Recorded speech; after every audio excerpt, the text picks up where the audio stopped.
हम इस मानव तन को लेकर तो आए, वादा करके आए, मगर भूले सारे वादे। किसके चक्कर में आकर के? मोहिनी माया में आकर के उसने बुला दिए सारे वादे। बचपन हंस खेल गवा दिया, जवानी ऐसे ही लुटा दी। जब बुढ़ापा आया तो उसको होश आया कि मैं कुछ ना कुछ वादा जरूर करके आया था। तो बुढ़ापा आया तो कहने लगी कि अब मेरा क्या होगा भगवान, हुई लाचार बुढ़ापे में। न हाथ से गिलास उठे, न रोटी हवे, यानी लाचार हो गई। जब तक वो अभिमान करती थी अपने बहू और बेटों पर, तो बहू बेटा कोई नहीं देने आ रहा, और अपने आप को कोसती है। और अब मेरा क्या होगा भगवान, हुई लाचार बुढ़ापे में। अब मेरा क्या होगा भगवान, हुई लाचार बुढ़ापे में। भैया अभी भी आपके पास मौका है, जो हुआ सो हुआ, कोनो बात नहीं। अब हरि के हो जाओ, तो ऐसे नहीं अब तुम में कुछ करने के सिवा कुछ है तो है नहीं है। केवल ठाकुर जी को नृत्य कर करके ही मना दो तो उद्धार हो जाएगा। अरे अब मेरा क्या होगा भगवान, हुई लाचार बुढ़ापे में। अब मेरा क्या होगा भगवान, हुई लाचार बुढ़ापे में। हुई लाचार बुढ़ापे में, हुई लाचार बुढ़ापे, हुई लाचार बुढ़ापे में, हुई लाचार बुढ़ापे में। लाचार बुढ़ापे में, हुई लाचार बुढ़ापे में। लाल बुढ़ापे में, हुई लाचार बुढ़ापे में। और कहने लगी मेरा दिया न कभी न हरि का नाम, दिया न कभी न हरि का नाम, या राम बुढ़ापे में। अब मेरा क्या होगा भगवान, हुई लाचार बुढ़ापे में।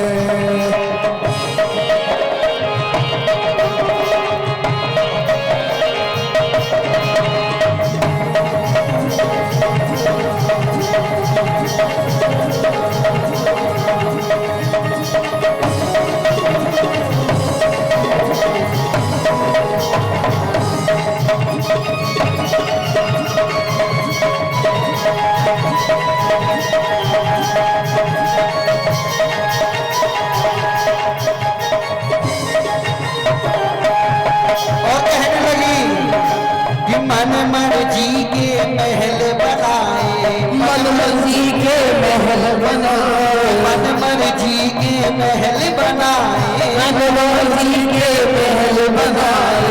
उनमें बेटा बहू बसाए, उनमें बेटा बहू बसाए। मन मर्जी के महल बनाए, मन मर्जी के महल बनाए। उनमें बेटा बहू बसाए, उनमें बहू बसा। जब उनमें बेटा बहू बसा लिए तो तुम्हारे लिए जगह कहाँ रही? तो कहने लगी और मेरी बड़ी करी मैं काट काट कर राम बुढ़ापे में। हो मेरी करी करी मैं काट राम बुढ़ापे में।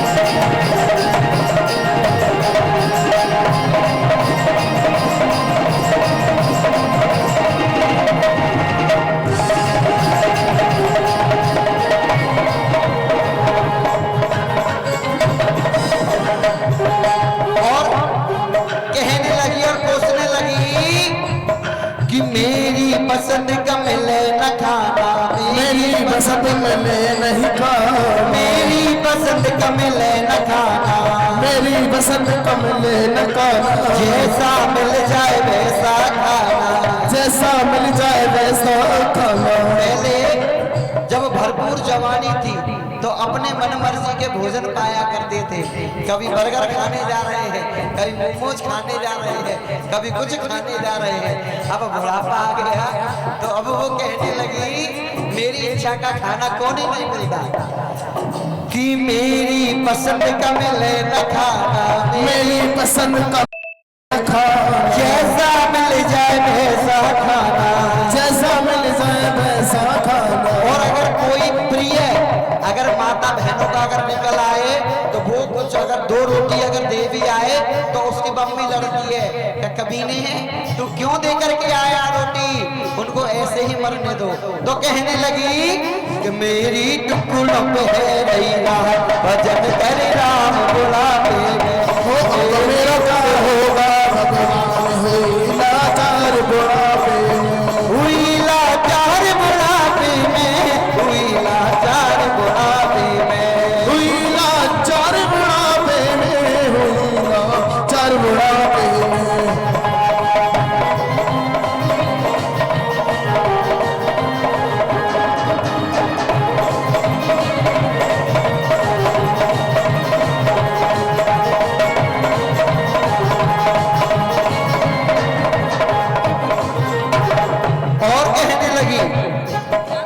गाय भैंस मैंने बहुत चराए, गाय भैंस मैंने बहुत चराए, गाय भैंस मैंने बहुत चराए, गाय भैंस मैंने बहुत चराए, भर भर लोटा दूध पिवाए, भर भर लोटा दूध पिवाए। जिंदगी भर तो भैंस चराई और अपने बच्चों को खुश करने के लिए दूध काढ़ कर लाती थी और बच्चों को भर भर लोटा पिलाती थी। और उसके लिए अरे मेरी छाछ पे है रही रात, भजन राम बुढ़ापे में, और मेरी है रही छाछ पे रात, भजन कर राम बुढ़ापे में, भजन कर राम बुढ़ापे में, भजन कर राम बुढ़ापे में, भजन कर राम बुढ़ापे में, भजन कर राम बुढ़ापे में।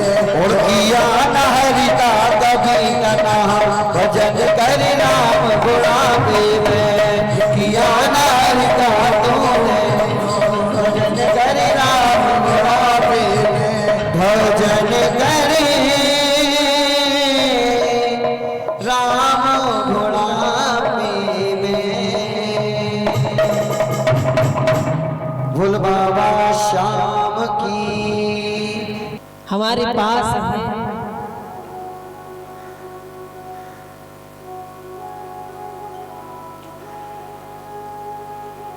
एक बार एक संत नदी में स्नान कर रहे थे तो उन्होंने देखा है कि बिच्छू बह के जा रहा था, तो उन्होंने नदी में से उस बिच्छू को लिया और किनारे पर रख दिया। वो उछट के फिर गिर गया, फिर संत ने लिया किनारे पर रख दिया, फिर गिर गया, फिर उठाकर किनारे पर रख दिया। आखिर में जाकर के वो बिच्छू उस संत के हाथ में डंक मार गया, खा गया। तो एक संसारी व्यक्ति वहां पर खड़ा था, उसने कहा, हे संत महाराज, तुम तो बड़े बेवकूफ हो, कितने पागल हो, जब तक इसने खाया नहीं तब तक इसको छोड़ा ही नहीं तुमने। तब संत ने कहा कि बिच्छू होकर, इतना छोटा जीव होकर अपने रूप को नहीं छोड़ सकता, अपने स्वभाव को नहीं छोड़ सकता, तो मैं मनुष्य होकर अपने स्वभाव को कैसे छोड़ूं? ये तो बिच्छू है, इसका तो धर्म है डंक मारना, लेकिन मैं तो इंसान हूं, मेरा धर्म है जीव पर दया करना, मेरा धर्म है धर्म का पालन करना, मेरा धर्म है आंखों के सामने पाप होते हुए नहीं देखना। लेकिन हम लोग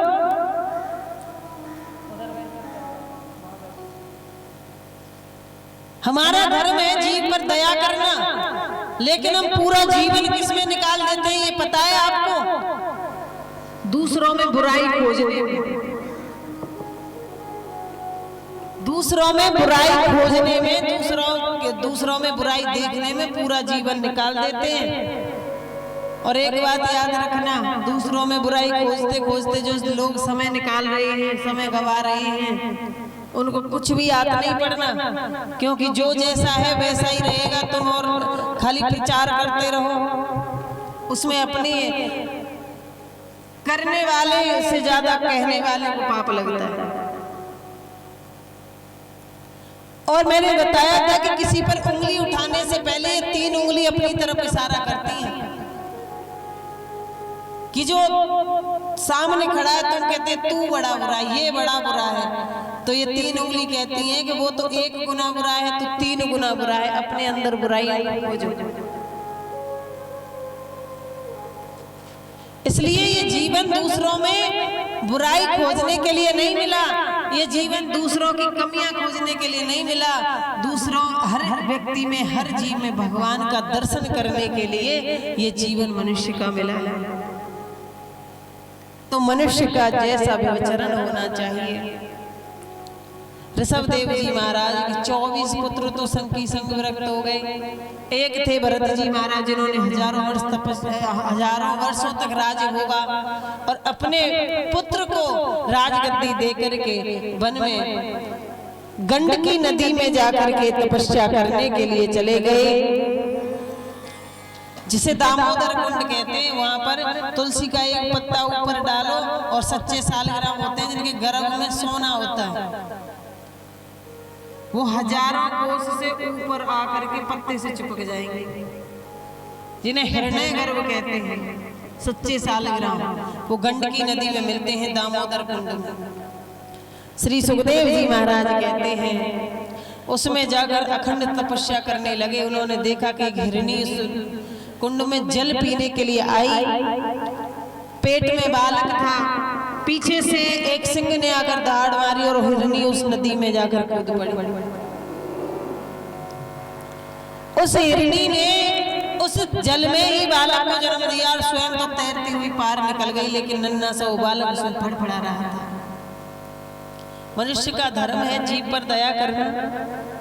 भरत जी महाराज वहां तपस्या कर रहे थे, उस बालक को किनारे पर लेकर आए और अपनी कुटिया पर ले आए। लेकिन दया करते करते उन्होंने एक बहुत बड़ी गलती की कि उस बच्चे में उन्होंने ममता लगा ली। अब तो माला वाला करना भूल गए, हर समय उसकी सेवा पानी में लगे रहते। अंत समय आया, मन में विचार आया मेरे बाद इस बालक को कौन देखेगा। अंत समय जैसी मति वैसी गति, कि तुलसी विड़ला बाग का सींचत ही मुरझा, राम भरोसे जो रहे सो पर्वत पे हरिया। हम पेड़ लगाते हैं, उसकी कितनी देखभाल करते हैं, उसमें जल देते हैं, तब जाकर पेड़ बड़ा होता है। कई बार फिर भी सूख जाता है। आपने देखा होगा ऊंचे ऊंचे पहाड़ और उन पर इतने विशाल वृक्ष होते हैं, उनमें कौन जल देने जाता है? वो भगवान के भरोसे हैं। जड़ भरत जी के अंत समय पर ये विचार आया कि मेरे बाद इस बालक को, इस बच्चे को कौन देखेगा, हिरण के बच्चे को। इसका प्रभाव ये हुआ कि उनको हिरण बनना पड़ा। मृत्यु के बाद उन्हें हिरण बनकर आए। पिछले जन्म की पूरी बात याद थी। एक दिन जंगल में आग लग गई, सभी हिरण वहां से भाग गए, लेकिन उन्होंने हरि का नाम जपते जपते अपने पंचभौतिक देह का त्याग कर दिया, जला करके। तब जड़ भरत जी महाराज पुनः एक ब्राह्मण के यहाँ मनुष्य बन करके, उनका ब्राह्मण का पुत्र बन करके आए।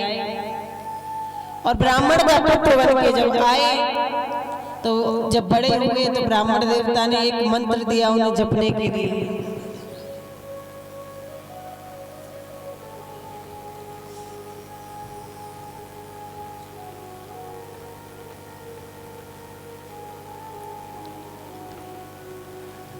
लेकिन उनको 2 जन्मों की पूरी बातें याद थी। सोचने लगे अगर मैंने इस मंत्र को जाप रट के दिखा दिया तो पिताजी मुझे कर्म कांड में लगा देंगे और फिर मैं कर्म कांड में लग गया तो उसी झमेले में पड़ जाऊंगा, इसलिए मंत्र को नहीं रटा। पंडित जी ने कहा हम तो सोच रहे थे भरत की तरह तेज होगा, लेकिन ये तो पूरा जड़ है और उनका नाम रख दिया जड़ भरत। पिता माता की मृत्यु के बाद घर वालों ने घर से ही निकाल दिया। कहाँ जा रहे हैं पता नहीं, कहाँ जाना है पता ही नहीं। कि चाह गई चिंता मिटी और मनवा बेपरवाह, जिसको कुछ नहीं चाहिए वो ही सहसा। जिसको कुछ नहीं चाहिए वही सहसा है। चलिए कहाँ जा रहे हैं पता नहीं। आगे से कुछ व्यक्तिगण आ रहे थे, चिल्ला रहे थे, अरे सामने से हटो, रहुगण राजा की पालकी आ रही है, सामने से हटो, रहुगण राजा की पालकी आ रही है। रघुगण राजा ने देखा इतना मोटा ताजा बाबा जी आगे आगे चल रहा है, तो उसने आदेश कर दिया बाबा को पकड़ो और पालकी में लगा दो। एक पालकी ढोने वाले की तबीयत खराब हो रही थी, पालकी में लगा दी। पालकी को लेकर के चल रहे हैं। उनका एक नियम है कि एक हाथ जमीन आगे देख के चलते, अगर पैर के नीचे चींटी आ जाए तो उछल जाते हैं। अब पालकी चलाने वाला जोर से उछलेगा तो जो पालकी में बैठा है उसका क्या हाल होगा। तो रघुगण राजा के ऊपर जाकर सिर लगता था, बार बार उछट जाता था। अब उसे क्रोध आया, कहने लगा तुम्हें पता नहीं दंड देने में यमराज के बाद मेरा ही नंबर है, ऐसा दंड दूंगा जिंदगी भर याद रखो। एक बार प्यार से बोलिए राधे राधे। आवाज को नहीं आई, जोरों बोलो, आवाज को नहीं है, जोरों बोलो। अच्छा देखो सुनो, तो वो हमारी भारत की आन बान शान, मतलब आप हो माता दुर्गा की रूपिणी, है ना। तो एक बार आप जयकारा लगाओ, एक बार ये लगाएंगे भैया लोग। अब तुम देखना कौन जीतता है। और देखो सुनो, तुम जितने झुंड में बैठी हो ना, ये तो बेचारे कोई हैं, पांच पांडव और छठे नारायण, 5-7 लोग हैं। तो एक बार जोर से थे लगाओ, बोलो जोर से बोलो अपने आप, बोलो राधे राधे। अब एक बार अपने आप लगाओ जोर से। अब आप लोग लगाओ।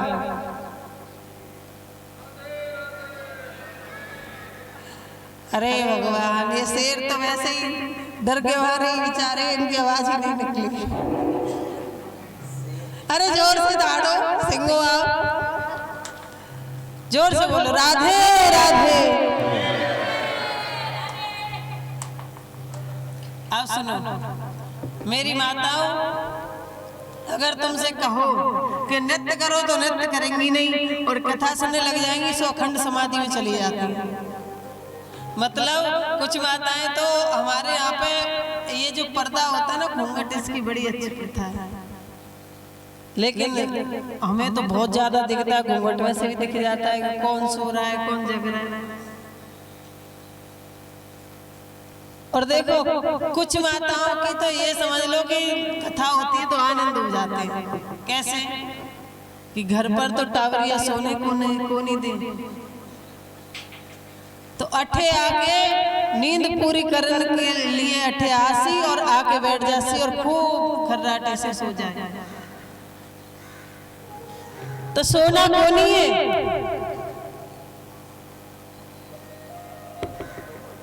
कि राधा नाम की लगाई फुलवारी के पत्ता पत्ता श्याम बोलता। राधा नाम की और राधा नाम की लगाई फुलवारी की पत्ता पत्ता श्याम बोलता। राधा नाम की हो राधा नाम की लगाई फुलवारी के पत्ता पत्ता श्याम बोलता। राधा नाम की लगाई फुलवारी की पत्ता पत्ता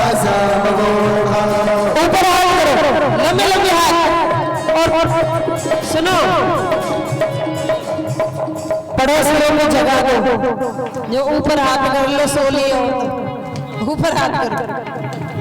हो राधा नाम की, राधा नाम की, हो राधा नाम की लगाई फुलवारी, ये पता पता शाम होता की लगाई फुलवारी, ये पता पता शाम होता, कि पत्ता पत्ता श्याम बोलता, कि पत्ता पत्ता श्याम बोलता, की पता पता शाम बोलता, की पता पता शाम बोलता। हो राधा नाम की, हो राधा नाम की लगाई फुलवारी, ये पता पता शाम बोलता, राधा नाम की लगाई फुलवारी, ये पता पता शाम बोलता।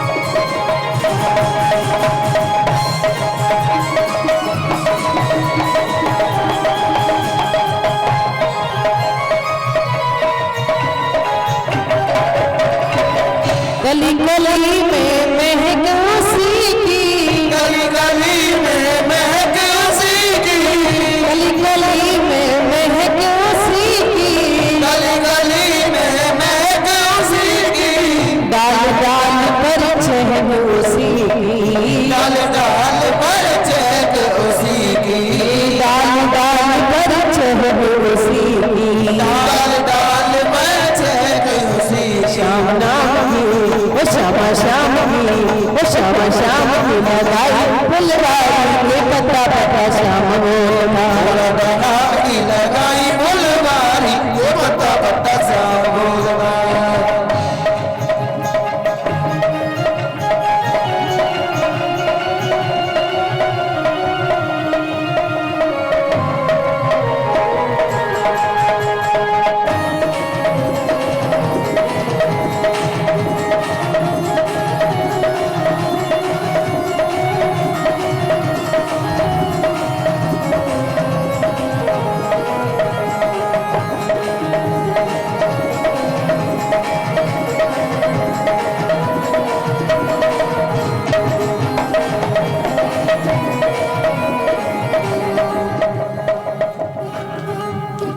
अच्छा सुनो, कितने लोगों ने राधा नाम की फुलवारी लगाई है? ऊपर हाथ करना जरा।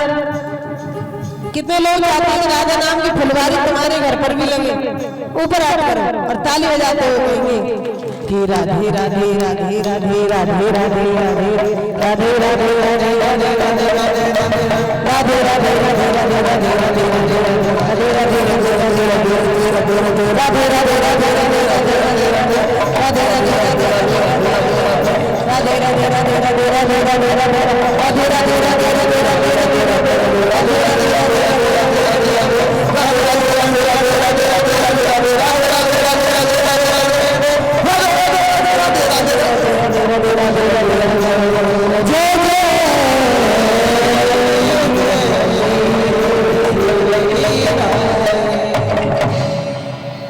बोलिए राधा रानी सरकार की, बाके बिहारी लाल की जय जय श्री राम।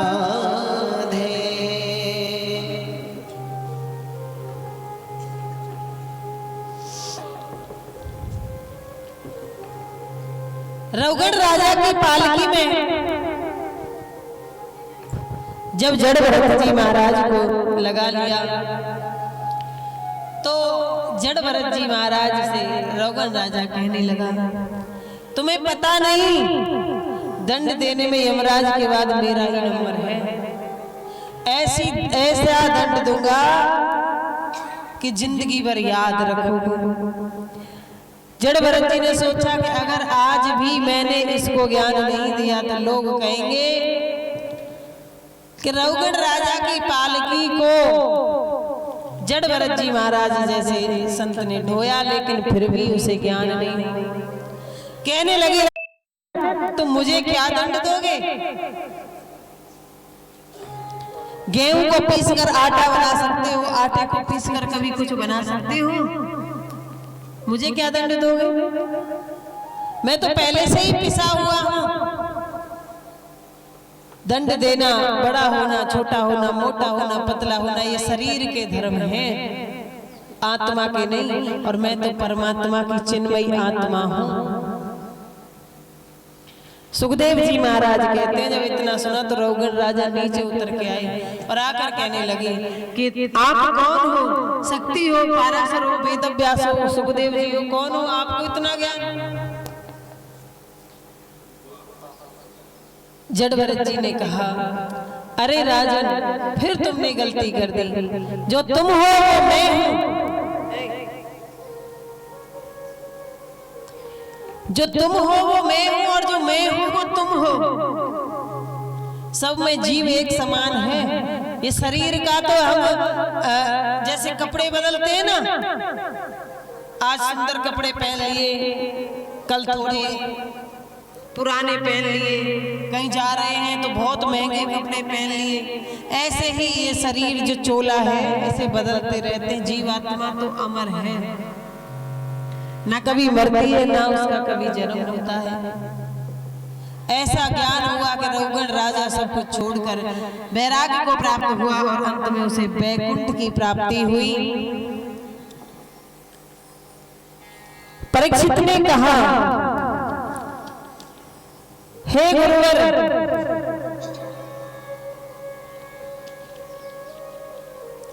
कभी कभी तो ऐसा होता है कि हम चाहते नहीं हैं और फिर भी हमसे पाप हो जाता है, न चाहते हुए। जैसे हम घर में अग्नि जलाते हैं, उसमें लकड़ियों में चींटी मर जाती है, श्वास लेते हैं तो छोटे छोटे कीटाणु मर जाते हैं। हवन यज्ञ करते हैं तो घर में झाड़ू लगती है, बुहारी लगती है, पोंछा लगता है, तो छोटे छोटे कीटाणु मर जाते हैं। तो इनके लिए क्या उपाय है? और चलते हैं तो चींटी चींटे मर जाते हैं। तब कहा सुखदेव जी महाराज ने कि राजन, इनके लिए तो सिर्फ एक ही उपाय है कि हर व्यक्ति को, हर गृहस्थी व्यक्ति को 8 प्रकार के यज्ञ रोज घर में करने चाहिए। 8 यज्ञ रोजाना? बोले हाँ। सुखदेव जी महाराज बताने लगे कि पहला यज्ञ है कि नहा धो करके भोजन बनाओ और पहली रोटी गाय के लिए निकालो। जिस घर में गाय के लिए रोटी निकलती है, उस घर से दुख, संकट, कष्ट सब कट जाता है। दूसरा उपाय है कि अग्नि देवता को भोजन दो। चूल्हे पर रोटी बनाओ तो अग्नि देवता को भोजन दो। पहले देखो, बैठ करके चूल्हे पर बढ़िया तरीके से माताएं रोटी बनाती थी और घर को, आंगन को लीप करके। लेकिन आजकल क्या करते हैं? खड़े होकर के चप्पलों से घुस जाते हैं और खड़े होकर के भोजन बनाते हैं। खड़े होकर के तो भोजन करना भी वर्जित है, लेकिन आजकल तो शादियों में भी खड़े होकर भोजन करते हैं। वो चल गए ना शादियों में बफेलो सिस्टम, भैंसों वाले सिस्टम। घुस जाओ, थाली ले लो, कहीं कटोरी में रायता रखो, कहीं साग रखो, कहीं रस खीर रखो, कहीं कुछ रखो, कहीं रबड़ी रख लो, कहीं दूध रख लो, कहीं कुछ रख लो, चावल रख लो। और लाते लाते किसी ने अगर एक कोनी मार दी पीछे से तो सब किसानी बन गई। जैसे पशुओं के नहीं डालते मिला के चारा, ऐसे मिल गया और उसमें पता ही नहीं चल रहा कि इसमें क्या क्या लाए थे। लेकिन खाना तो पड़ेगा, क्योंकि दोबारा लेने जाएंगे तो यही स्थिति। पहले बरातें आती थी, 3-3 दिन रुकती थी और बैठकर सबको रोटी की भोजन कराते थे, रोटी बनाकर, गेहूं की रोटी और घी से अच्छी चिपक। आजकल बारात आते हैं तो बफेलो सिस्टम, भूतों वाले सिस्टम, भैंसों वाले सिस्टम में घुसा दिए जाते हैं। पहले घरों में होते थी रसोई करते बैठ करके, रसोई में जब भोजन बनता था माताएं भोजन बनाती थी, भोजन बनाते बनाते गाती थी कि सबरी कर रही रास्ता साफ, राम मेरे कब घर आओगे। ऐसे भाव से मैया भोजन बनाती तो घर के लोग जो भी भोजन करते उनका मन वैसा ही रहता था। और रसोई में भोजन बनता तो सबकी जबान पर रस रहता था। आजकल घरों में हो गई है किचन, खड़े होकर के किचन में भोजन बनता है, चप्पल पहन करके, तो हर घर में किचकिच होती रहती है। हर घर में किचकिचबाजी, कहीं शांति नहीं, टेंशन सब घर में, क्योंकि किचन का भोजन खा करके सबन के मन में किचकिचबाजी पैदा हो गई। तो दूसरा यह बताया है कि अग्नि देवता को भोजन दो, चूल्हे में रोटी तोड़ कर डालो चीनी सहित। तीसरा यज्ञ बताया है कि आटे की गोलियां बनाओ, आटे को भूनो और गोलियां बनाओ और जलाशय में मछलियों को चुगाओ। चौथा यज्ञ बताया है कि आटे को भूनो, घी और चीनी मिलाकर के चींटियों को चुगाओ। ये चौथा यज्ञ है गृहस्थियों के लिए। पांचवा यज्ञ बताया है गाय सेवा करो और अतिथि का सत्कार करो। कि तुलसी आ संसार में सबसे मिलियो धाय, ना जाने किस रूप में घर नारायण आ जाए। न जाने किस रूप में भगवान मिलने आए, तो अतिथि का सत्कार। पांचवा यज्ञ बताया है कि अतिथि का सत्कार करो। छठवां यज्ञ बताया है कि पहली रोटी तो होती है गाय की और लास्ट वाली रोटी किसकी होती है? घर की औरतों की है। पता है कैसे? कि हमारी माताएं पीछे की रोटी नहीं, रोटा बनाती है मोटा सा, मतलब 4 रोटी का एक ही रोटा, इतना मोटा, और खीरे पर उसे सेक लेंगी चारों तरफ से, और उसमें एक बाटकी भर के घी कुरे लिया, और एक बाटकी भर के घी कुरे लिया, तो उसे फोड़ फोड़ करके और फिर उसे खा लिया, और फिर एक उसे खा करके फिर पूरे दिन क्या कहेगी घर में कि सुबह से एक रोटी खाई है, 100 काम कर दिए। एक रोटी खाई है, दूसरी रोटी खाई कौन, और घर का सारा काम ही करे। और ये नहीं पता, उनसे पूछो ना कि इतनी मोटी रोटी क्यों बना रही है, तो कहती है पीहर भारी होता है। तो पीहर को भारी करके तुम ही खा जाती हो। रोटी तो बनानी चाहिए पीछे की भारी, ये सत्य बात है, लेकिन पहली रोटी गाय की और पीछे की रोटी कुत्ते की। ये छठवां यज्ञ है। जिस घर से कुत्ते की रोटी नहीं निकलती, उस घर से दुख दिलद्दर नहीं निकल सकते। उस घर में देवी मैया कभी प्रसन्न नहीं हो सकती। तो पहली रोटी गाय की और लास्ट की रोटी कुत्ते की होनी चाहिए। आज तक अगर तुमने वो रोटा बना बना के खाया हो ना, तो अब जा करके वो लास्ट की रोटी कुत्ते को डाल दिया करना। खूब भारी मोटी रोटी बनाओ, अच्छी सेको, उसमें घी लगाओ, कुत्ते को डालो। छठवां यज्ञ, सातवां यज्ञ बताया है। सातवां यज्ञ सबसे सुंदर यज्ञ है, और वो है कि अपने बुजुर्गों की सेवा करना। घर के जो बुजुर्ग होते हैं उनकी सेवा करना भी एक यज्ञ होता है। आठवां और सबसे महान यज्ञ है, सबसे महान यज्ञ आठवां, वो है कि अगर किसी दुश्मन की बेटी का भी विवाह हो रहा हो ना, और निमंत्रण ना आए, तो ये नहीं सोचना चाहिए कि हम तो जीवने नहीं जा रहे तो कन्यादान देने क्यों जाएं। सबसे बड़ा यज्ञ है कन्यादान का। यथा संभव जैसा तुम पर बन सके वैसा कन्यादान करने के लिए अवश्य जाना चाहिए। तुम नहीं जा सकते, तुम्हारा झगड़ा है, दुश्मन की बेटी का विवाह हो रहा है, पता पड़ जाए तो किसी के हाथों भिजवा दो, गुप्त भिजवा दो, चुपचाप से दे दो, अड़ोसी पड़ोसी से भिजवा दो। और अपने यहाँ किसी का हो रहा हो तो कन्यादान का अवसर अगर किसी को मिलता है तो वो सौभाग्यशाली होते हैं, क्योंकि वस्त्र दान आसानी से किया जा सकता है, धन दान आसानी से किया जा सकता है, अन्न दान आसानी से किया जा सकता है, आप सब कुछ आसानी से दान कर सकते हो। लेकिन उस पिता को देखिए जो नन्ही सी गुड़िया को पालते पालते बड़ा करते हैं और एक दिन एक ही श्लोक में एक ही मंत्र में उस बेटी को दान कर देते हैं। उनके साथ में वस्त्र आभूषण गहने कपड़े सब कुछ व्यवस्था करके भेजते हैं कि मेरी बेटी को कैसे भी असुविधा ना हो। हर माता पिता चाहते हैं ऐसा करना। और हर इंसान के सौभाग्य होते हैं, जिसका भाग्य उदय होता है उसके यहाँ बेटा पैदा होता है, लेकिन जिसके 100 के 100 भाग्य उदय होते हैं उनके यहाँ पर माता लक्ष्मी प्रकट होकर आती हैं, बेटी पैदा होकर आती हैं। अगर बेटियों के लिए ताली बजाने का मन कर रहा है तो जोर से ही बजा लो। मक्खी से क्यों मार रहे हैं ऐसे करके?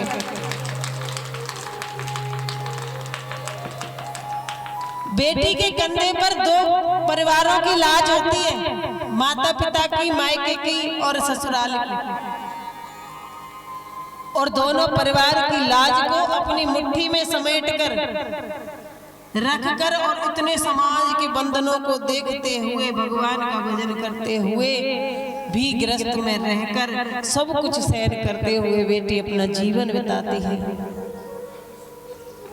तो कन्यादान का जो अवसर किसी को मिले तो उसे गंवाना नहीं चाहिए। सौभाग्यशालियों को कन्यादान करने का अवसर प्राप्त होता है। सुखदेव जी महाराज कहते हैं, परीक्षित,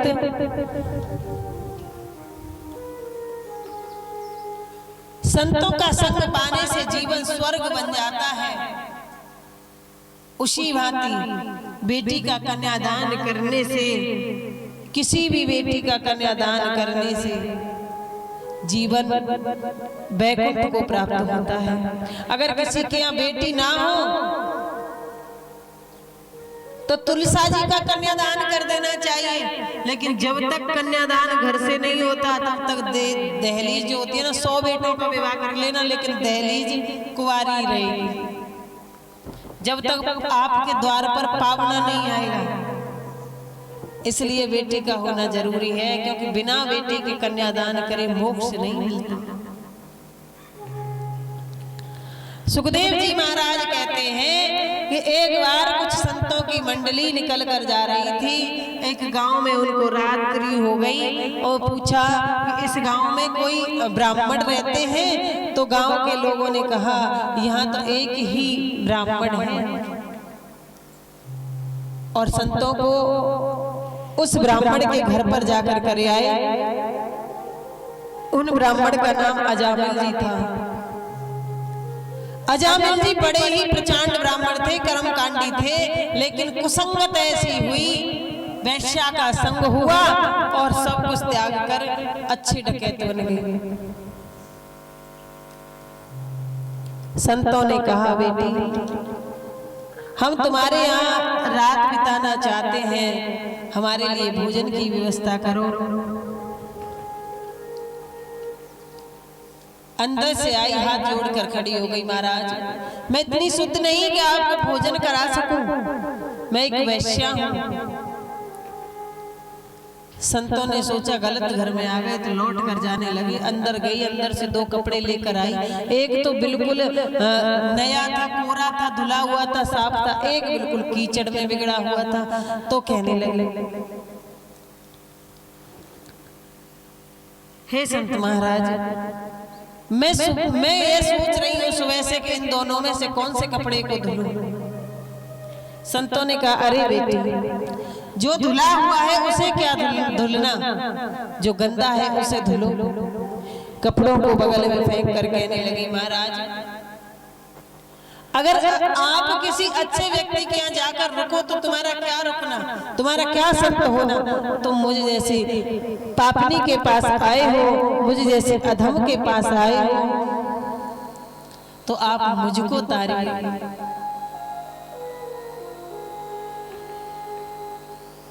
ऐसा सुना तो संत वहां रुक गए और सूखा राशन उसने दे दिया, भोजन बना करके पाने लगे। जब भोजन बनाकर पाने लगे तो रात्रि में भोजन किए और वैसे ही तुरंत अजामिल जी आ गए। अजामिल जी ने देखा संतों को, एकदम खिसा गए, किसने रोका तुम्हें, भागो यहाँ से। अंदर से उनकी पत्नी आई, तुम्हें क्या आफत है, हमने रोका है। अजामिल जी कहने लगे, देवी तुमने रोका है तो 2-4 दिन और रोक लो, क्योंकि बाहर चाहे कोई कितना भी बड़ा डकैत हो, कितना भी बड़ा अधिकारी हो, कितना भी बड़ा जज हो, कितना भी बड़ा वकील हो, लेकिन घर में किसी की वकीलात नहीं चलती। घर में कोई अधिकारी नहीं है, घर में तो सिर्फ एक ही अधिकारी है और वो है हाई कमान। घर में तो गृह मंत्रालय की चलती है, घर में थोड़ी किसी की चलेगी।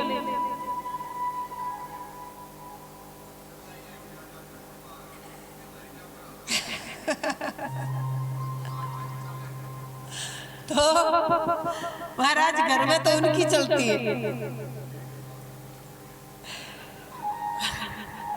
ये भैया कह रहे हैं कि आप पक्षपात कर रही हो, मतलब आपको हमसे जोड़ रहे हैं कि दीदी आप अपने पक्ष की बात कर रही हो, ऐसा है क्या? लेकिन मुझे तो जहां तक लगता है यही बात है कि घर में तो गृह मंत्रालय की चलती है। तो महाराज कहने लगी, हमने रोका है। तो बोले कि अगर तुमने रोका है तो और 2-4 दिन रोक लो। अब भोजन इत्यादि किया, सुबह हुआ। सुबह कहने लगे अजामिल जी से संत, अरे अजामिल जी हमको दक्षिणा चाहिए क्योंकि तुम्हारे यहाँ भोजन किया है। और सोचने लगे अजामिल के अगर कुछ कहते हैं तो हमारी धर्मपत्नी जी खड़ी, तो कहने लगे यहाँ से चले जाओ, नहीं तो रात को ही तुम्हारा सोटा और डंडा छुड़ाकर भगा देते, तुम्हारे कमंडल भमंडल सब छुड़ा लेते, भाग जाओ यहाँ से, वो तुम्हारी पत्नी की मेहरबानी है।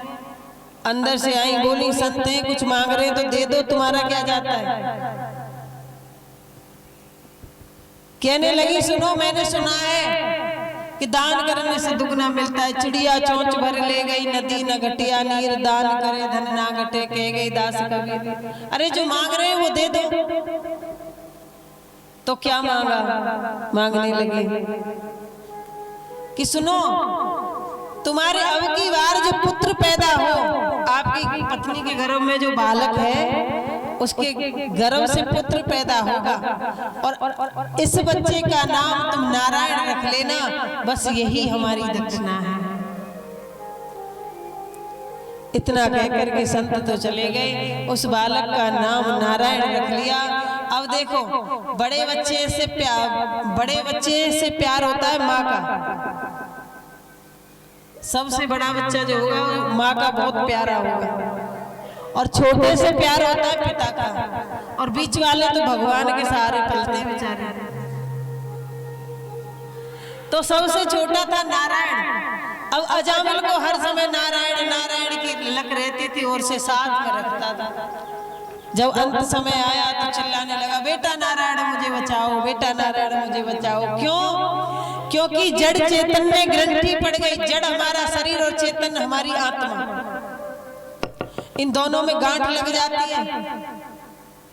और जब अंत समय आता है, जब देह को छोड़कर आत्मा जाती है, तो 1 लाख बिच्छू एक साथ डंक मारे, इतना कष्ट होता है इस देह में।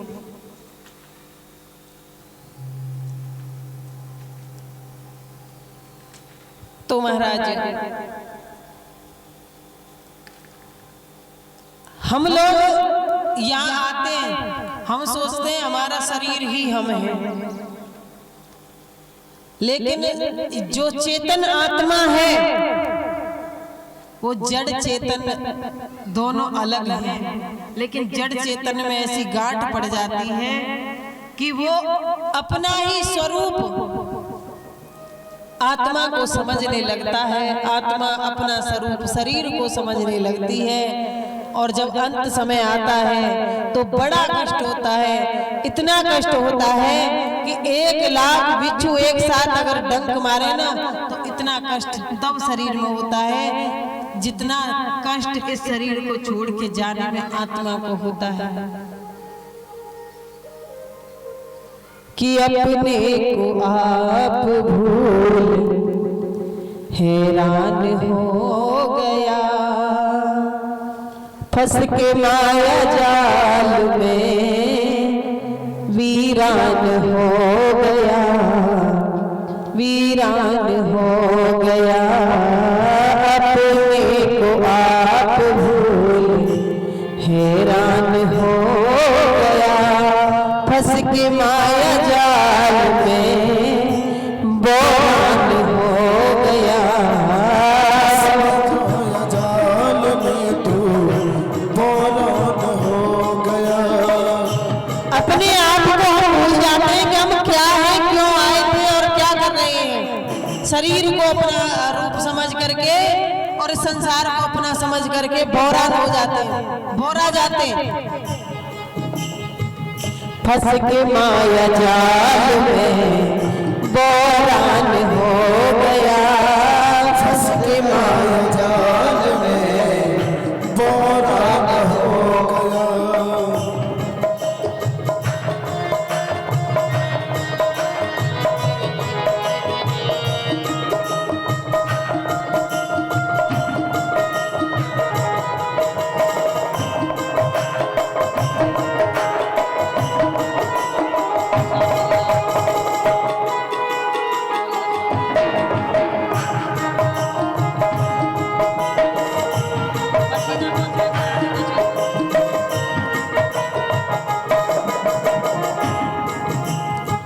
जड़ते ही कोटदा स्वरूप मान मन लिया, जड़ते ही कोटदा स्वरूप मान मन लिया।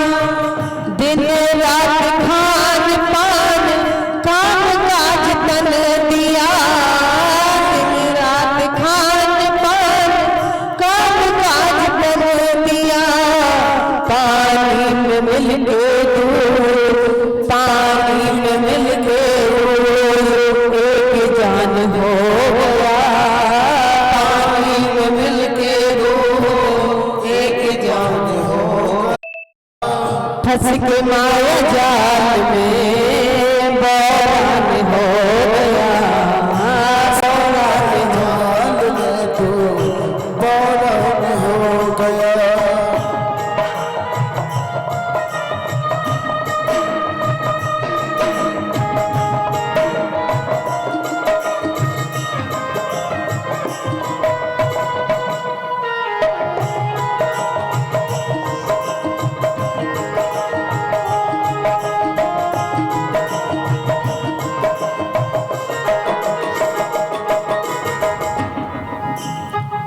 कर पुण्य पाप स्वर्ग नरक भोगा फिरे, कर पुण्य तू नरक भोगता फिरे।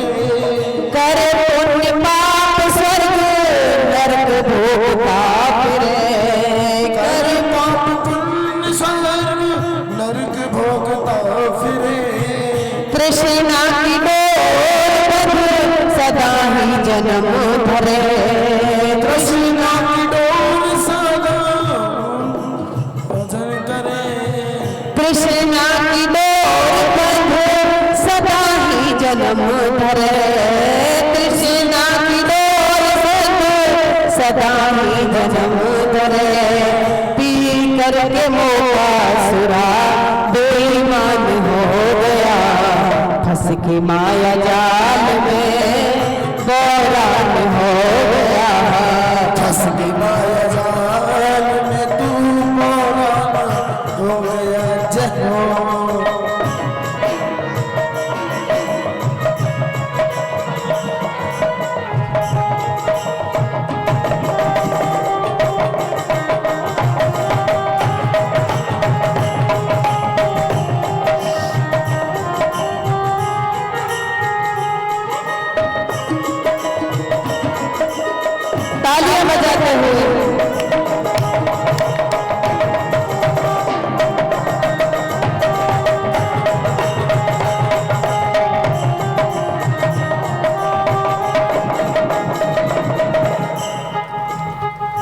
विषयों को देख देख लालच में आ रहा, विषयों को देख देख लालच में आ रहा, दीपक में जो पतंगा जाके समा रहा, दीपक में जो पतंगा जाके समा रहा, बिना विचार के सदा नादान हो गया, बिना विचार के नादान हो गया, फंस के माया जाल में वो रान हो गया, फंस के माया जाल में बोरा हो गया, फंस के माया जाल में बोरा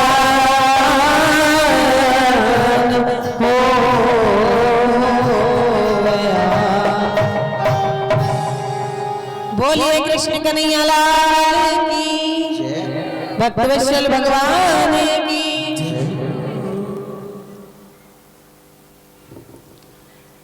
श्री सुखदेव जी महाराज कहते हैं कि जब अंत समय आया तो नारायण नारायण कह के चिल्लाने लगा, बेटा नारायण मुझे बचाओ, बेटा नारायण मुझे बचाओ।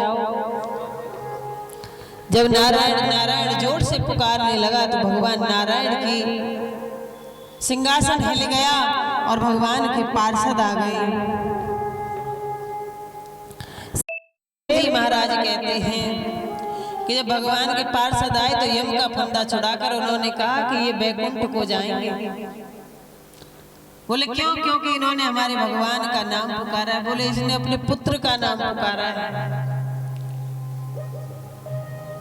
कहने लगे चाहे इसने अपने पुत्र का पुकारा हो चाहे किसी का पुकारा हो, लेकिन हमारा आदेश है भगवान का नाम तो किसी का नाम लेकर भी पुकार लो तो भी तारता है, क्योंकि अग्नि की भांति होता है। अग्नि होती है ना, अग्नि को आप प्यार से छुओ तो भी जलाएगी, मौसी जी कह के छुओ तो भी जलाएगी, गाली दे के छुओ तो भी जलाएगी, क्योंकि उसका रूप है जलाना। उसी भांति भगवान का नाम होता है। भगवान का नाम कैसा होता है कि भाव को भाव अनख आलस नाम जपत मंगल दिसदश। भाव से कुभाव से अनख से आलस से कैसे भी जप लो वो तो सिर्फ तारेगा ही। और अंत समय जैसी गति वैसी मति, जैसी मति वैसी गति। तो अजामिल को बैकुंठ की प्राप्ति हुई।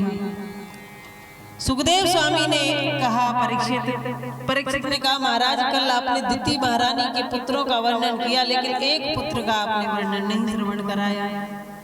तो सुखदेव जी महाराज श्रवण कराने लगे कि कश्यप भगवान की जो सबसे बड़ी पत्नी थी दिति महारानी, उनके बड़े पुत्र हिरण्याक्ष के लिए भगवान ने 12 अवतार लिया और उसका उद्धार किया। उनके छोटे भाई थे हिरण्यकश्यप, उनका विवाह कयाधु के साथ हुआ और उनके 4 पुत्रों को इंद्र ने मार दिया। 5वां गर्भ में था तो उनको बड़ी ईर्ष्या हुई और कहने लगे कि देवी मैं तपस्या करने के लिए जा रहा हूं। और उन्होंने ब्रह्मा की तपस्या करने के लिए जब गए तो महाराज नारद जी महाराज आए और कहने लगे कयाधु से कि बेटी तू मेरी धर्म की बेटी है, मेरे साथ चल, मैं तेरी रक्षा करूंगा। और कयाधु की रक्षा नारद जी महाराज ने की। समय अनुसार नारद जी महाराज के यहाँ पर कयाधु के गर्भ से एक बालक ने जन्म लिया, उसका नाम प्रहलाद रख दिया कि होनहार बलवान के लखत चीकने पात। होनहार वृक्ष जो होता है ना उसके पत्ते चीकने होते हैं। प्रहलाद जी महाराज गर्भ में ही नारायण का नाम सुनते थे तो इसका यह असर हुआ कि वो परम भक्त भगवान के हो गए। और प्रहलाद जी महाराज ने देखा एक दिन अभा में कुम्हार के यहाँ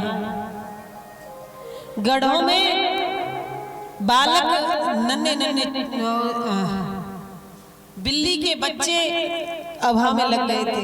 तो प्रहलाद जी हाथ जोड़कर भगवान से प्रार्थना करने लगे और वो बच्चे जब निकले तो जीवित निकले तो उनको दृढ़ विश्वास भगवान पर हो गया। हिरण्यकश्यप जब वरदान पाकर आया तो उन्होंने अपने पुत्र को गले से लगाया और कहने लगे कि बेटा तेरे लिए सिर्फ मैं भगवान हूं, मेरे सिवा दूसरा तेरा कोई भगवान नहीं है। ये याद रखना कि तेरा भगवान सिर्फ तेरा पिता है। प्रहलाद जी कहने लगे अरे पिताजी भगवान तो सिर्फ एक ही है और वो है श्रीमन नारायण। आप उनका नाम सुमरिए, आपको भी मोक्ष प्राप्त होगा, आपका भी उद्धार हो जाएगा।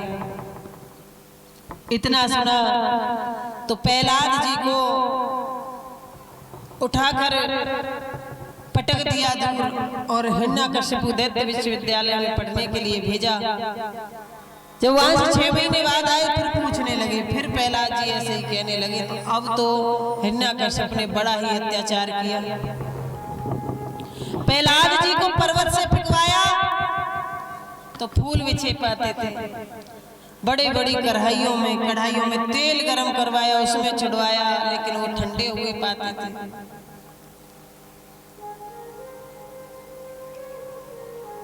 होलिका को बुलवाया, होलिका में जलवाया। जो होली आ रही है, होलिका को वरदान लगा हुआ था कि तू जिस चौधरी को उड़कर बैठ जाएगी तो तू नहीं जलेगी और तेरे साथ सब जल जाएंगे। अग्नि स्नान करने का वरदान था, लेकिन भगवान की ऐसी कृपा हुई कि होलिका जल गई और प्रहलाद जी बच गए। अब तो दृढ़ विश्वास हो गया और मैया से कहने लगे आकर कि प्रहलाद कहे माता से मात तुमने राम नहीं जाने, राम नहीं जाने, श्री भगवान नहीं जाने, राम नहीं जाने, श्री भगवान नहीं जाने। प्रहलाद कहे माता से मात तुमने राम नहीं जाने। अब प्रहलाद कहे माता से मात तूने राम नहीं जाने। राम नहीं जाने, तुमने राम नहीं जाने। राम नहीं जाने, तुमने राम नहीं जाने।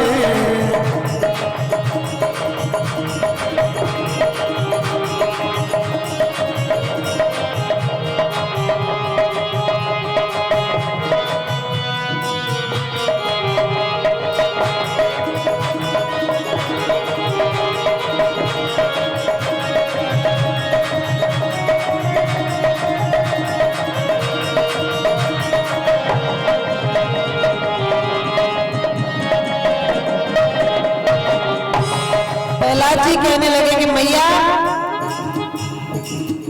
ईर्ष्या के भरे हुए मेरे पिता ने मेरे साथ क्या क्या किया पता है? ऊंचे ऊंचे पर्वत मैया उनसे फिकवाए। ऊंचे ऊंचे पर्वत मैया उनसे फिकवाए। ऊंचे ऊंचे पर्वत मैया उनसे फिकवाए। हाँ ऊंचे ऊंचे पर्वत मैया उनसे फिकवाए।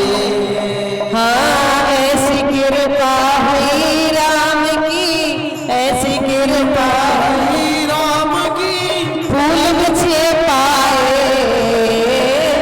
ऐसी कृपा भाई राम की फूल बिछवाए। प्रहलाद कहे माता से मात तुमने राम नहीं जाने। अरे प्रहलाद कहे मोहन से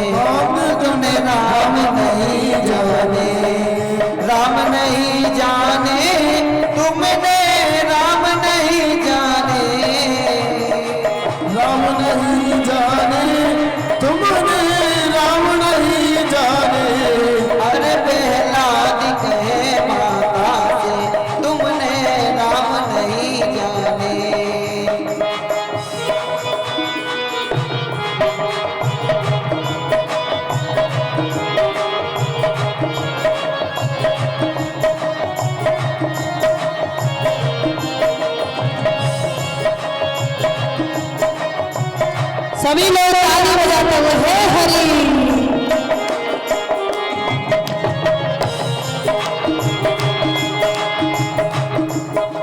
और प्रहलाद जी कहने लगे ठंडे खम्भ गरम करवाए उनसे बंधवाए माँ। ठंडे गरम करवाए उनसे बंधवाए। हाँ ठंडे खम्भ गरम करवाए उनसे बंधवाए माँ। ठंडे खम्भ गरम करवाए उनसे बंधवाए। ऐसी कृपा है राम की, ऐसी कृपा है राम की शीतल हो आए। ऐसी कृपा भई राम की शीतल बन आए। हाँ प्रहलाद कहे माता से मात तुमने राम नहीं जाने। अरे प्रहलाद कहे माता से बाप ने राम नहीं जाने।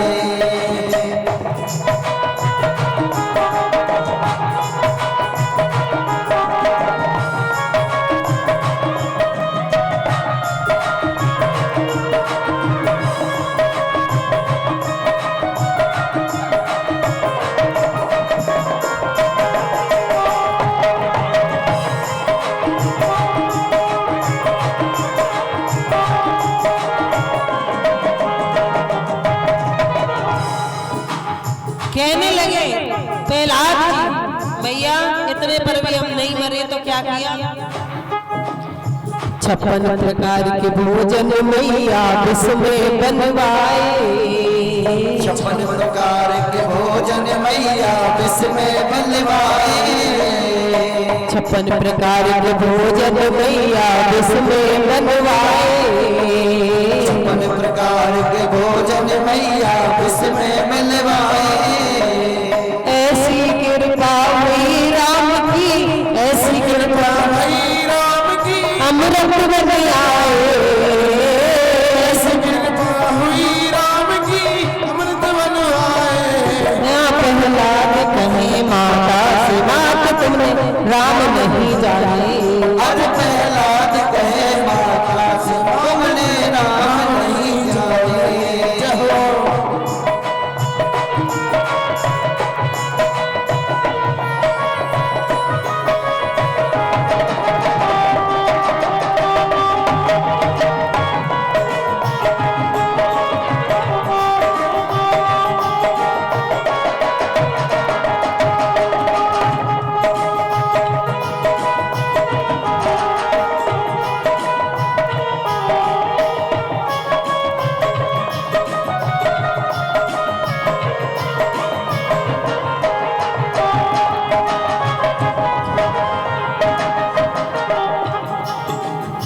होलिका बुआ के संग में मैया होली में जलवाए।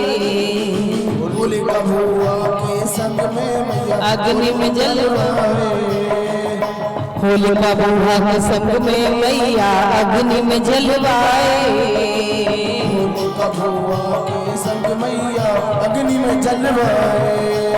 और ऐसी कृपा हुई राम की, ऐसी कृपा हुई राम की ऐसी कृपा हुई राम की जीवित बच आए। ऐसी कृपा हुई राम की जीवत बन आए। मेरी प्रहलाद कहे माता से मात तुमने राम नहीं जाने। हरि प्रहलाद कहे माता से मात तुमने राम नहीं जाने। मेरी प्रहलाद कहे माता से मात तुम राम नहीं जाने। मात तुम राम नहीं जाने। मात तुम राम नहीं जाने। मात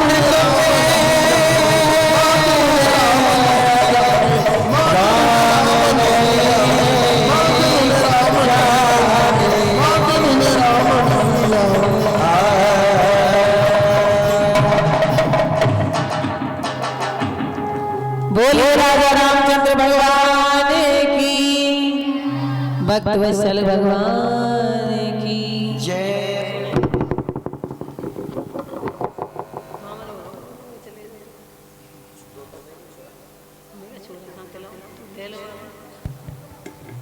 सुने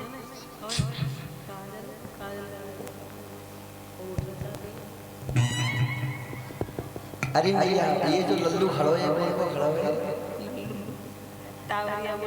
ये टावरिया खड़ो है जो वो टावरिया।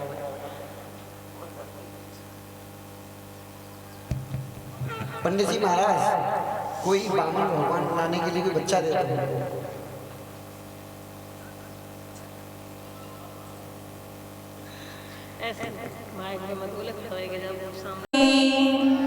भक्तवत्सल भगवान की।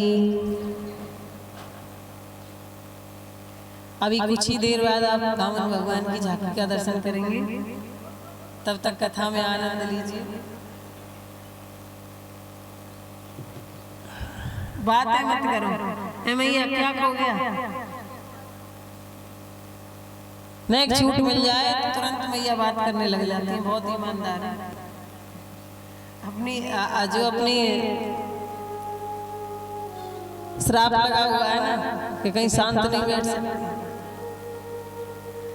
बोलिए राधा रानी सरकार की। आइए अपने कथा में चलते हैं।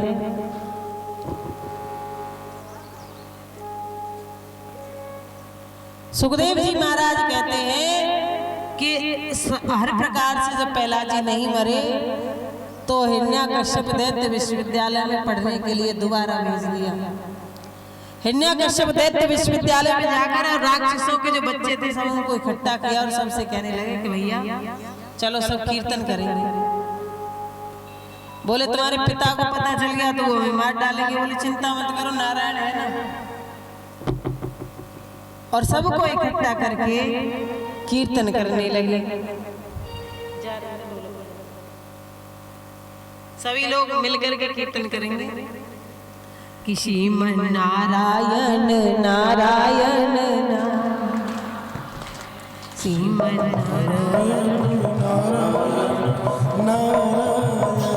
श्रीमन नारायण। सब बोलो सब। श्रीमन नारायण नारायण नारायण श्रीमन नारायण नारायण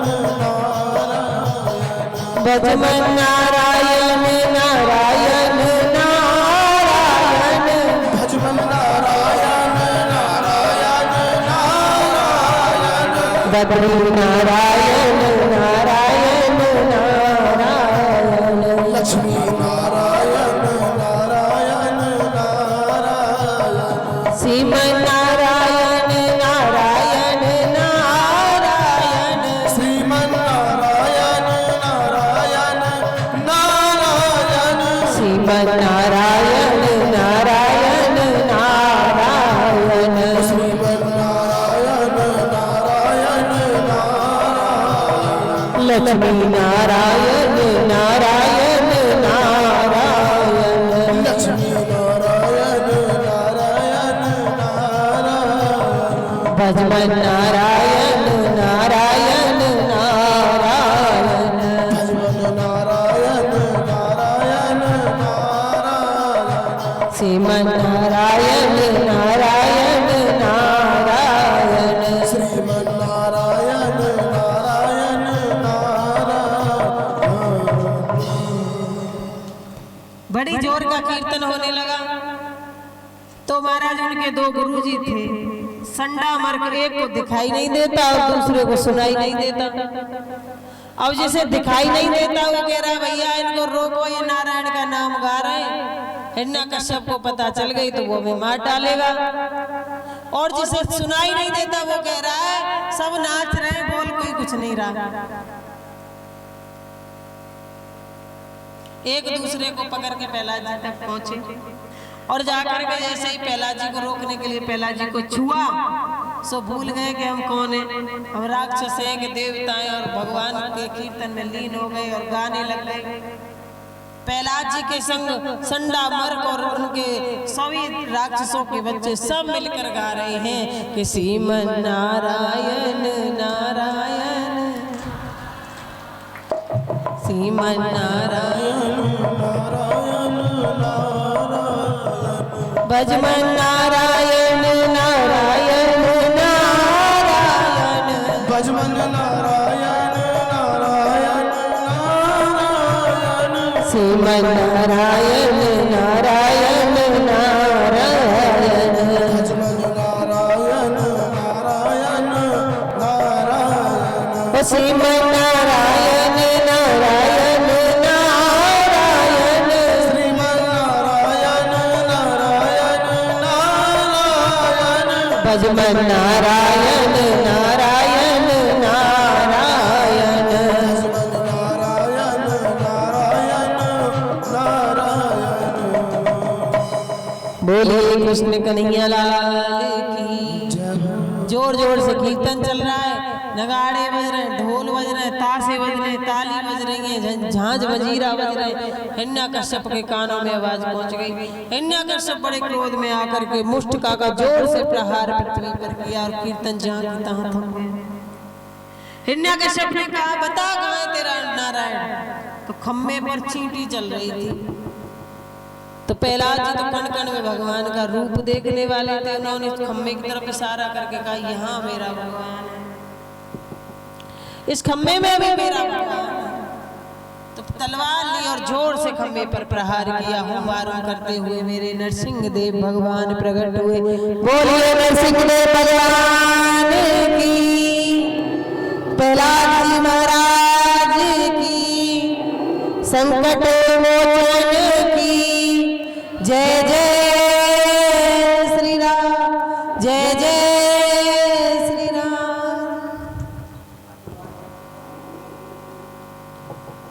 नरसिंह देव भगवान जब प्रकट हुए, देख करके एक बार तो हिरण्यकश्यप डर के मारे दूर जाकर के गिर गया, लेकिन कहा कि मैं ही नारायण हूँ।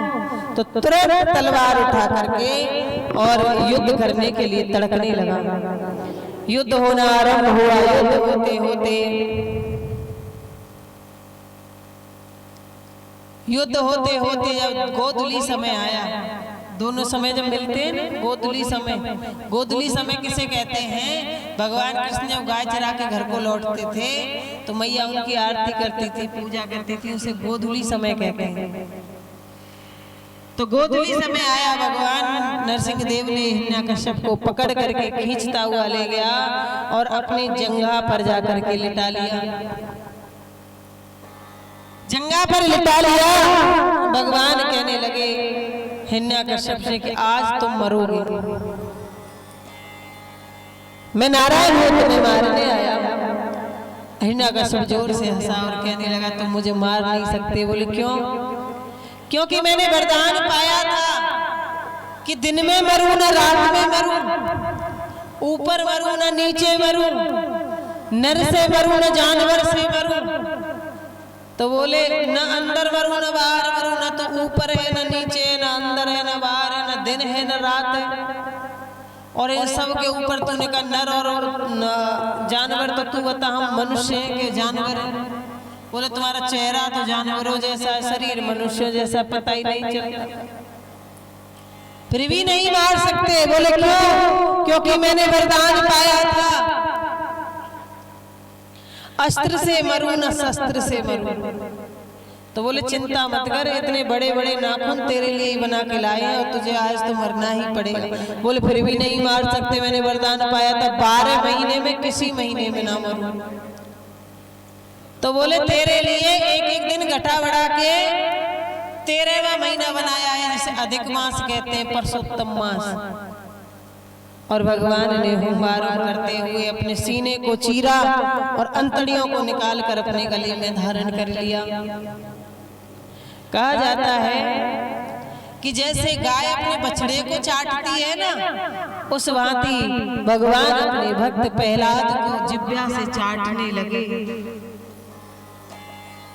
प्रहलाद स्तुति करना तो चाहता है लेकिन शब्द नहीं है, हाथ जोड़कर कहने लगे, हे प्रभु, मैं रजोगुण से उत्पन्न राक्षस कुल में उत्पन्न एक नादान अवगुणों से भरा हुआ एक जीव, और आप परम ब्रह्म परमात्मा, हे प्रभु आपने बड़ी कृपा की कि मुझ जैसे अधम को आपने दर्शन दिए।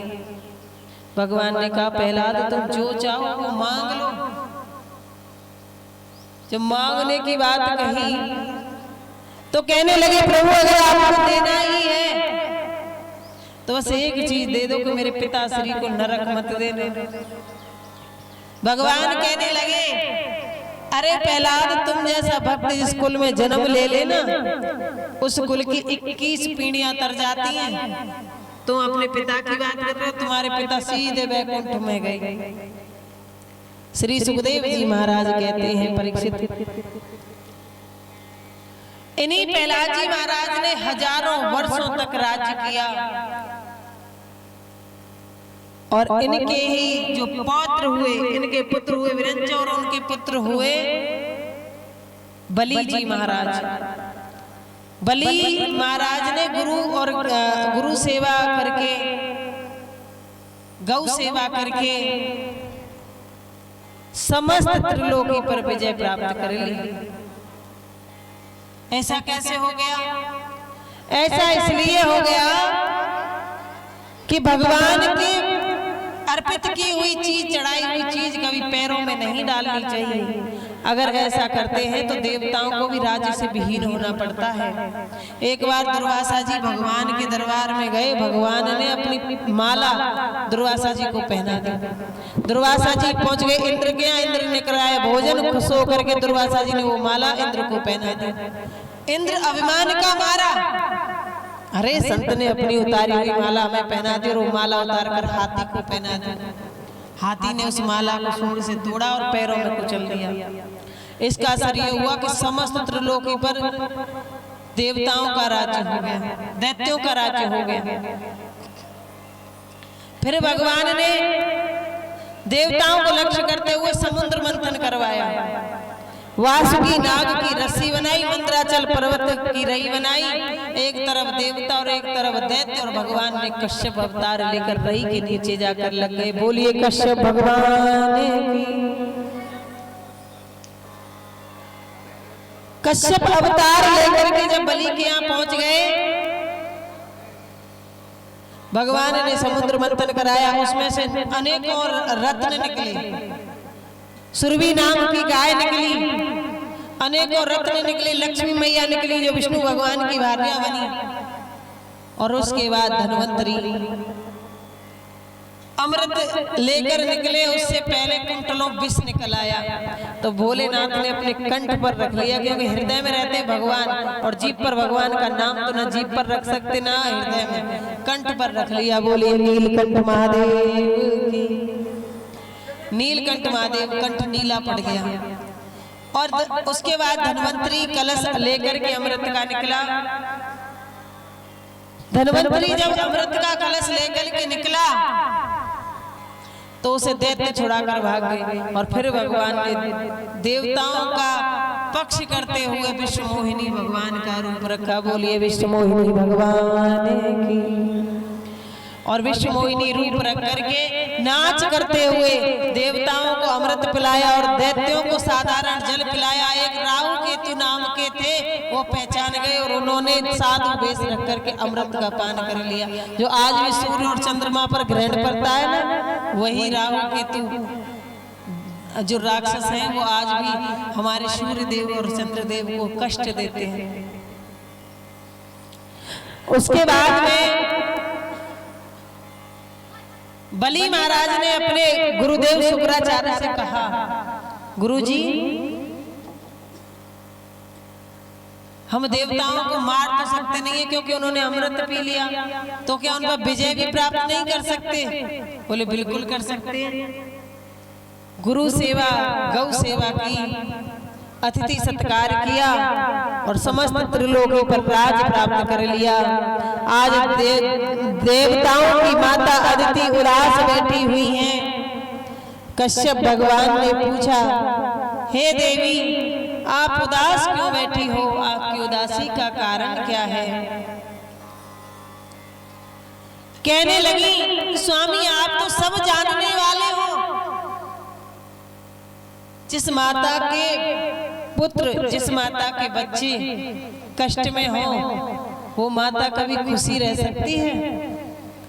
मेरे पुत्रों के राज्य को दैत्यों ने छुड़ा लिया, मुझे बड़ा कष्ट है, इसका कोई उपाय बतलाइए। तो कश्यप भगवान ने कहा, हे देवी मैं तुम्हें एक व्रत बताता हूं। वो व्रत ऐसा है कि जिससे आप क्या भगवान प्रकट होकर आएंगे। इस व्रत को फाल्गुन के महीने में प्रतिपदा से लेकर त्रयोदशी तक इस व्रत को किया जाता है। शुक्ल पक्ष के प्रतिपदा से लेकर त्रयोदशी तक इस व्रत को किया जाता है। इसे पयो व्रत कहते हैं।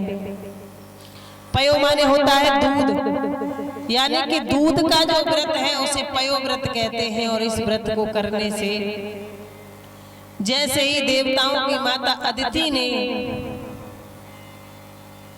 इस व्रत को किया, 12 दिन का ये व्रत, और 12वें दिन भगवान उनके आंगन में प्रकट होकर आ गए। बोलिए बामन भगवान की।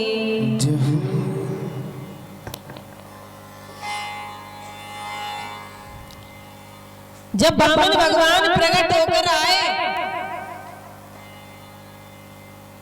तो देवताओं ने बड़ा सुंदर स्वागत किया। मैया ने कोपनी पहना दी, बृहस्पति जी ने अपना छाता दे दिया, ब्रह्मा जी ने अपना कमंडल दे दिया, भोलेनाथ ने अपना आसन दे दिया, और सरस्वती मैया ने अपनी माला दे दी और वाणी दे दी। जैसे ही वाणी मिली अपनी माता अदिति को प्रणाम किया। माते मैं आपको प्रणाम करता हूँ, यशस्वी भव पुत्र। माँ मेरा नाम क्या है? तुम्हारा नाम बामन भगवान है। क्या चाहती हो? भिक्षुक रूप लिया है तो भिक्षा मांग कर लाई और गुरु को दीजिए। सबसे भिक्षा मांगी। माता पार्वती ने 5 लड्डू लिए और बामन भगवान के कमंडल में डाल दिए। उन 5 लड्डुओं को लेकर के गुरु वशिष्ठ जी के पास पहुंचे।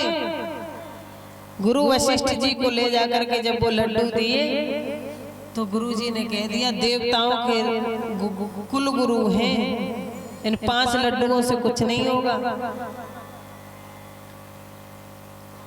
तो क्या चाहिए गुरुदेव? क्या आदेश है आपका? कि हमें त्रिलोकी चाहिए। राजा बलि के यहाँ जाओ और वहां से त्रिलोकी मांग कर लाओ।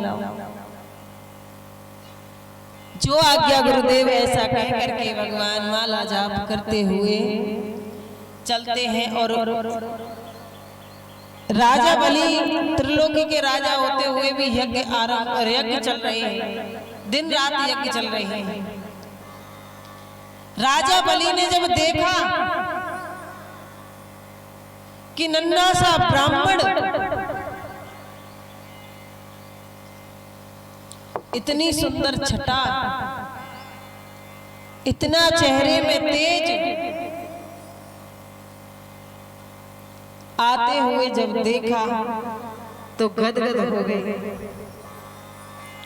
भगवान का बड़ा सुंदर स्वागत किया है, पूजन किया है, और भगवान से विनती करने लगे, हे प्रभु आप कौन हो?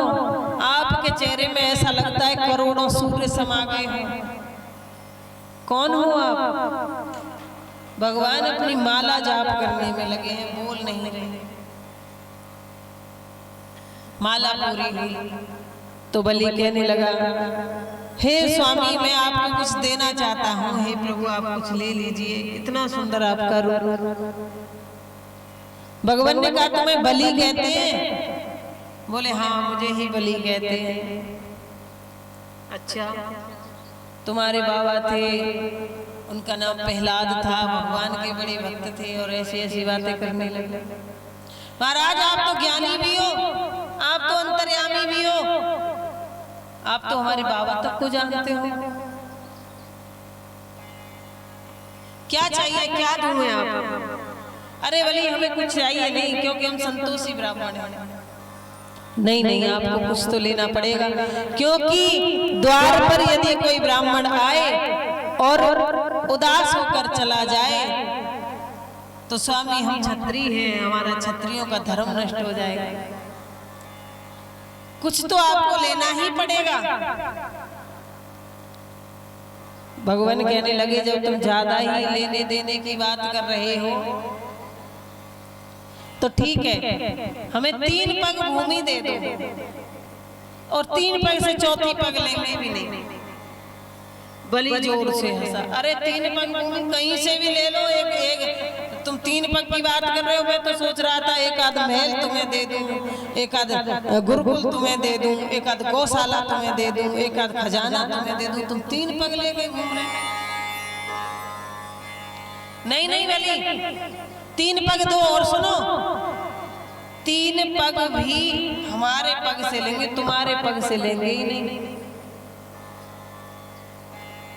सो बलि बोले कि आज मेरी समझ में आया कि अग्रम बुद्धि बानिया और मध्यम बुद्धि जाट, तर्क बुद्धि तर्कना और बामन चौपट पाट। तुम्हें तो कुछ मांगना भी नहीं आया। क्या मांगा है? 3 पग भूमि, त्रिलोकी के सम्राट से 3 पग भूमि, और वो भी अपने पैर से। बोले सुनो बलि, बहुत देर हो गई तुम्हें बड़ी बड़ी बात करते हुए, देनी है तो दो, नहीं तो मना कर दो, हम ज्यादा देर रुकने वाले नहीं। अच्छा तो ले लो। तो ऐसे नहीं लेंगे, स्वाभिमानी ब्राह्मण है, पहले संकल्प करो। और जब संकल्प की बात आई तो शुक्राचार्य जी सोचने लगे 3 पग भूमि, वो भी अपने पैर से, और उसके लिए भी संकल्प। तो शुक्राचार्य जी को बड़ा मन में वहम हो गया। तो शुक्राचार्य जी ने अपने चेला का हाथ पकड़ा और दूर खींच के ले गए और ध्यान लगा कर देखा और कहने लगे सुन, जे न 52 है न 54 है, ये 56 है, ये छलिया है, तुझे छलने आया है। और सुन, अभी 3 पग भूमि में तुझे नंगा कर देगा, तू कह दे कि लेने देने की कोई बात ही नहीं हुई। बलि ने कहा गुरुदेव, गुरु की आज्ञा को ना मानना पाप है, माता पिता की आज्ञा को ना मानना पाप है, लेकिन यदि भगवान से विमुख गुरु और माता पिता भी करें तो उनकी आज्ञा को टाल देने में भी पुण्य प्राप्त होता है। और चाहे पाप लगे मैं करूंगा, मैं तो इनको अवश्य दूंगा। जब इतना सुना, आकर के जैसे ही बलि ने हाथ बढ़ाया, शुक्राचार्य जी ने सूक्ष्म रूप लिया और गंगा सागर की जो नली होती है ना, उसमें जाकर बैठ गए। न जल निकलेगा न संकल्प होगा। सो भगवान ने क्या किया कि तुनका लिया और उस नली में डाल दिया। शुक्राचार्य की एक आंख फूट गई। भगवान ये जताना चाहते हो कि अगर तुम गुरु हो, तुम संत हो, तो हमें एक नजर से संसार को देखना चाहिए। अगर 2 नजरों से देखोगे तो एक नजर भगवान फोड़ देंगे। चल निकला, संकल्प हुआ और मेरे बामन भगवान सामने खड़े हैं। उनको लेट करके बलि जब प्रणाम करने लगा तो भगवान ने विराट रूप ले लिया। बोलिए विराट भगवान की जय। और आपके बीच में बामन भगवान आएंगे बाल रूप में, और सभी को स्वागत करेंगे ताली बजा करके। सभी हाथ ऊपर करेंगे। रूप बामन को बनायो बिहारी जू ने, रूप बामन को बनायो बिहारी जू ने, रूप बामन को बनायो बिहारी जू ने।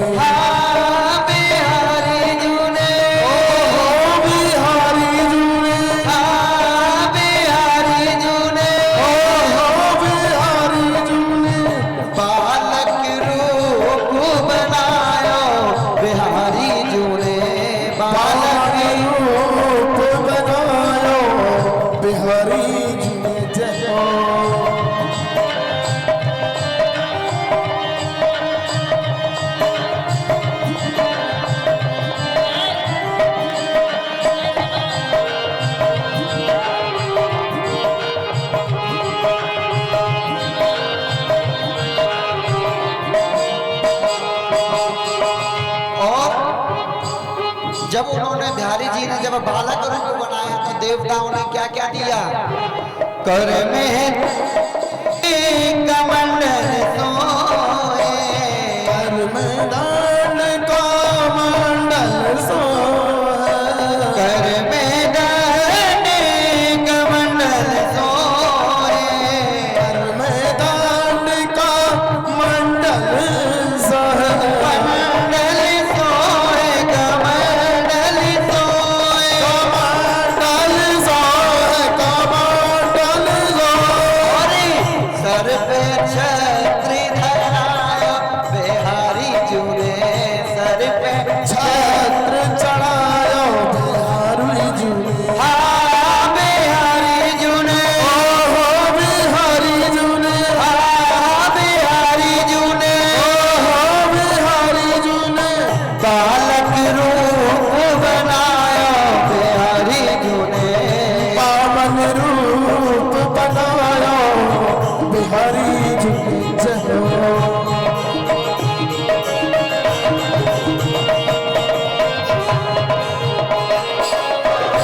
दिया और मुस्कान चेहरे पे। कहते हैं हर एक स्माइल के पीछे बहुत बड़ा राज होता है। या तो उसको खुदा जानता है, या भगवान जानता है, या उसका दिल जानता है कि उस हंसी के पीछे क्या राज है। माधुरी मूर्ति सावली सूरती, माधुरी मूरति सावली सूरत, माधुरी मूर्ति सावली सूरती, माधुरी मूरत सावली सूरत, सावली सूरती, सावली सूरत, सावली सूरती, सावली सूरत। छवि मन मन के भाई बिहारी जुने, मन रूप बनाया बिहारी जी, हाँ बिहारी जुने, बिहारी जी ने, हाँ बिहारी जुने, ओहो बिहारी जी ने, बालक रूप बनाया बिहारी जुने। बामन रूप बनाया बिहारी जी ने।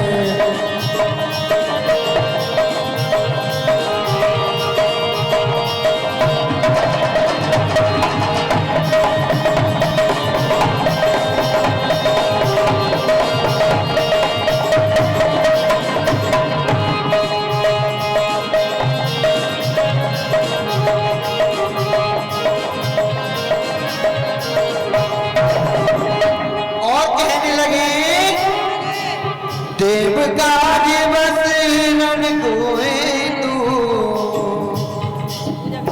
मैया वृंदावन से बिहारी जी बाल रूप में आपके जाजौन में आए हैं, तो एक एक करके सभी भाया और बहन पूजन कर लें। एक एक करके आए और एक एक करके अपने स्थान पर पुनः बैठ जाए। देव काज सबरन है तू, देव काज बसीरन कोए तू, बालक रूप बनाए बिहारी जी ने, बालक रूप बनाया बिहारी जी ने, बालक रूप बनाया बिहारी जी ने। बालक रूप बनाया। और कहने लगे हमारे जो बाबा भगवान हैं वो भक्तन हितकारी के लिए जन्म बालक रूप लिया था।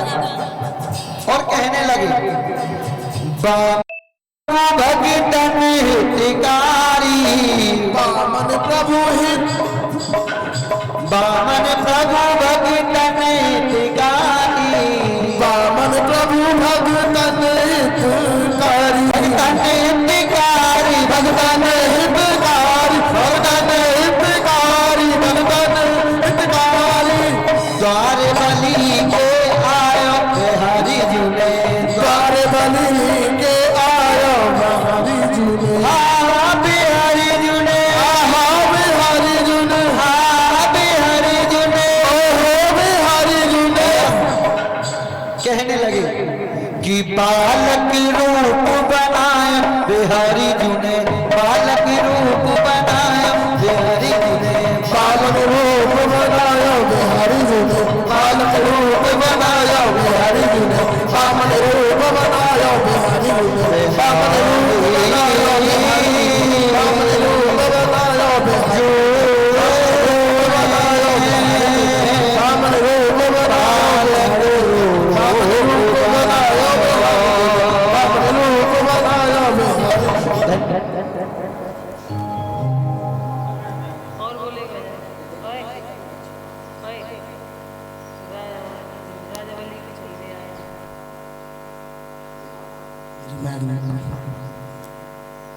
गोतू करता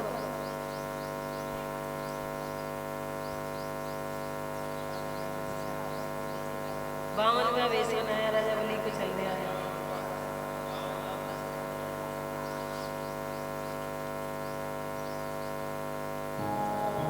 कल सुने कल खाना आ जाओ तो मस्ती निकल जाएगी।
हरि बोल वृंदावन बिहारी लाल की जय। जय जय श्री राधे।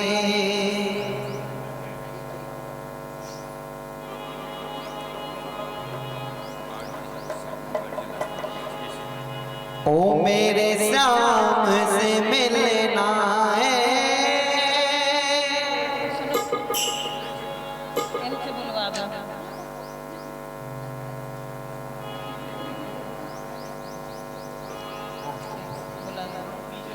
ओ मेरे श्याम से मिलना है, एक बात समझ लेना, श्याम से मिलना है, एक बात समझ लेना, हरे का सहारा है, हरे का सहारा है।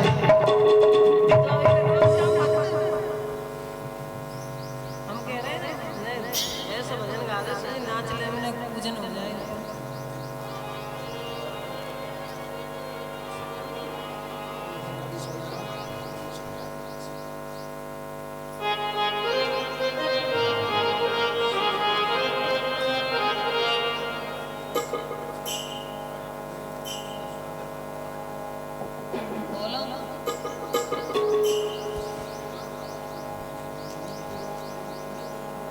क्या नाम बताया? श्री कुमार लाखोटिया।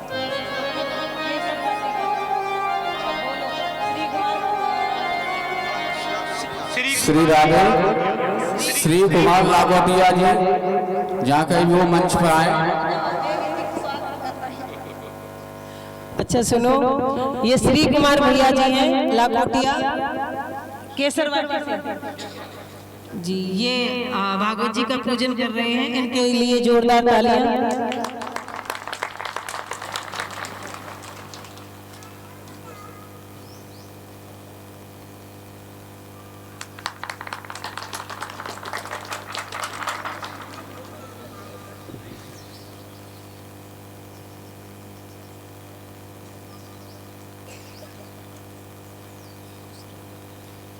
और कौन है?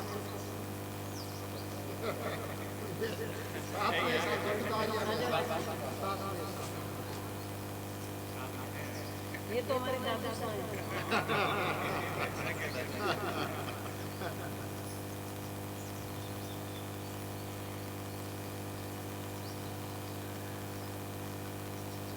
आप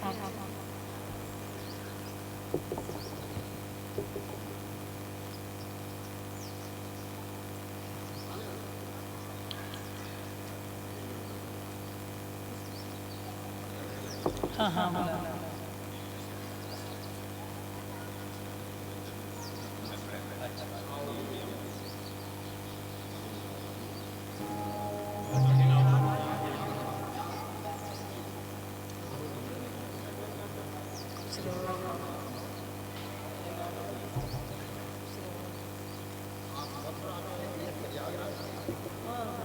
कितना सुंदर संगम देखो, हम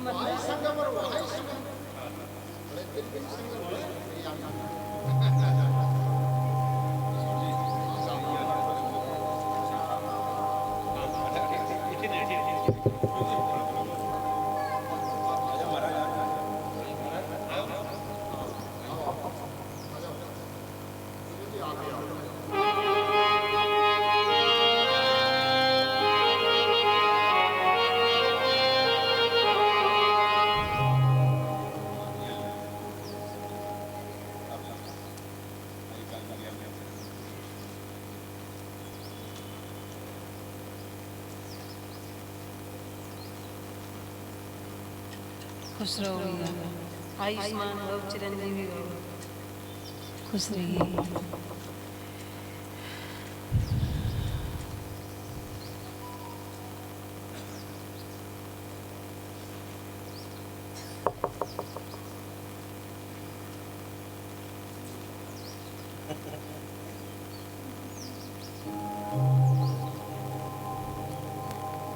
बोल बजा